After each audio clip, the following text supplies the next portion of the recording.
Spencer is here at last. Finally, I've made him. Spencer is arguably the most popular non-rarely used character of the franchise, and it's understandable as to why. He's a freaking A4, and Gordon being his cousin just makes for super fun character dynamics and episodes, which are also really good too. And as you can imagine, due to his popularity, many fans have tailored Spencer the fit to their own personal AUs, especially in recent years, and I have done so too. So let's jump straight into the memories of Spencer. Porterverse Spencer is straight up Silver Link, number 2509. Not some later A4 or a new build or any other ones. Nah, he's just straight up Silver Link. Spencer was the very first A4 built, and was part of the Silver Quadruplets that all wore the Silver Jubilee livery. Silver Link, nicknamed Spencer, broke the speed record pretty much immediately, and held it for a long time until Sister Mallard shattered it. Mallard's new record led to Silver Link being left in her shadow. Spencer became rather bitter as a result, even more so when his silver livery was removed in favor of Brunswick, making him look even more generic and more overlooked. Hardly anyone knew he was Silver Link for a very long time, and was withdrawn for scrap in the early 60s. The preservation attempt by Sir Billy Butlin fell through, and Spencer was very close to the end. In real life, this is where Silver Link's story ends. Things unfold differently here in the Porterverse. Word of Sir Butlin's attempt caught the eye of the Duke of Boxford, a man looking to acquire a steam engine of his own. After researching the A4 in question, he found that it was Silver Link who was near the cutter's torch, and swooped in only days before cutting was slated to start. Engine 2509, the Silver Link, would steam once again. Pulling some strings and using some of his contacts, the Duke had Spencer restored at Crovansgate Locomotive Works on the island of Sodor. While the modern A4 updates remained, like the lack of valances and double chimney, the original Silver Jubilee livery did make its return. Spencer was up and running by 1967, just in time to see Flying Scotsman visit Sodor. Spencer returned to the mainland and began hauling rail tours across the UK. In the 80s, the Duke struck up a deal to have Spencer loaned to the Ulfstead Castle Railway seasonally. Spencer now stays on Sodor for about 30 of the year or so depending, and he draws in massive crowds on the UCR. Spencer's bitterness has faded away by this point, very grateful to have not been forgotten by time. Still in active service to this very day. You would think with the plethora of Mallard and A4 models out there, that Spencer would be easy to make, right? Wrong! Spencer was ultimately a pain in the ass.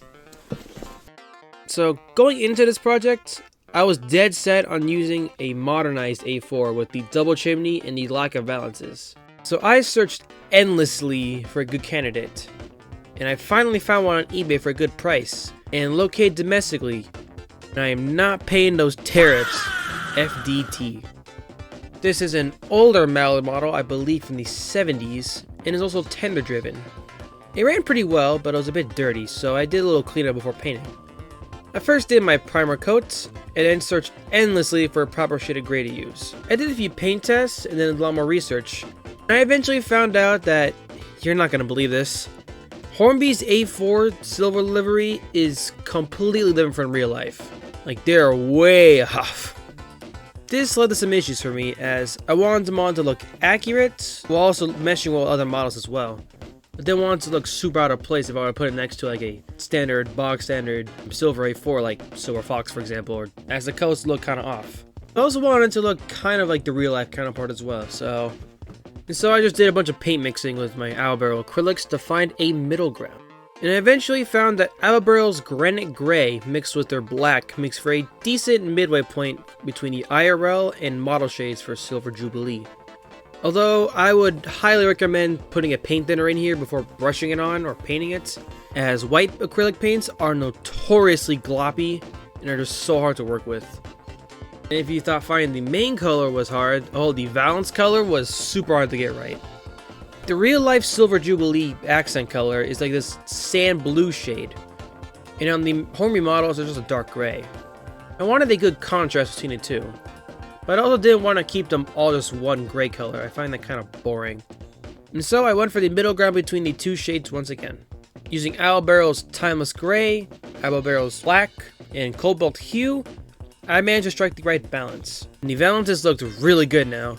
And I also painted other little bits here and there in this color as well, to give it a little more of a color balance. I then painted the wheels. This model is tender drive, so the driver wheels just free roll, but man, this was tedious. Using a very small brush, I went in with the light gray and just rotated the wheels as I went. The globby paint was super hard to work with, and it had a lot of overspill on these side rods, which I eventually decided to just paint over with like the silver paint pen, which actually looks pretty good, I can't lie. Might do with some other models one day too, who knows. The next thing I did were the tender details and the nameplates. I painted both of them solid black, and I was intending to give them like a gold outline, but I ended up losing one of them. But I do plan to replace them with actual custom nameplates, but that out the way till the whole tear of bullshit blows over. But for now, he's just gonna have one real nameplate painted black and a piece of tape. I attempted to paint the lettering by hand, focus on attempted, and the hand painted lettering fought back. I don't really know how this happened, it was just really weird.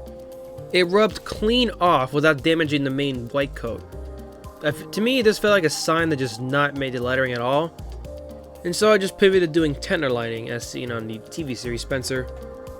And the tender lighting also fought back. This is so weird. I've asked a bunch of my friends about this, and they were all stumped, so I have no idea how this happens. But basically, I found the only way to get the paint to stick was to just paint over the masked areas and just peel off the paint pretty much seconds after the paint was already applied. Otherwise, if it waited too long, the paint would come up with the tape. Thankfully, it didn't get too much bleeding through the tape. I only do a little touch-ups here and there. Finally, the model is ready for its clear coat. Normally, I use matte clear coat, but I decided to use semi-gloss, as I feel like Spencer kind of deserves it. Let's be real. And Spencer was done. Despite the many hurdles to finish this model, I am so happy with him. He turned out really well. And also, next week's video will be the Halloween special for 2025. And will come out on Halloween instead, which is a Friday. So stay tuned for that, that's going to be fun. Thank you all very much for watching, and I will see you all same time next week.